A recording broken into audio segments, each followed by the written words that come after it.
मईशत के शुबे में इस्लाहात की गई हैं। कई ऐसे काम किए गए हैं जिससे बरामदात के मौके मार्केट बढ़ेगी। निगरान वज़ीर ख़जाना शमशाद अख्तर ने कहा कि SIFC और निगरान हुकूमत ने मिलकर माशी इस्तेहकाम के लिए काम किए, तजारती खसारे में कमी आ रही है।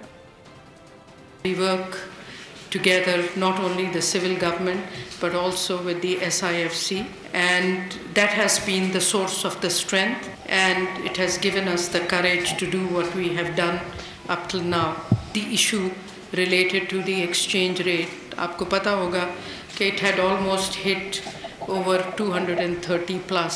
We were obligated to make sure that we don't intervene in the market, but all the investigations pointed to the huge amount of currency smuggling alongside and cross-border.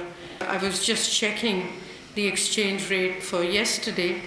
It had reached to 279.48 relative to the 300 that you rightly pointed out.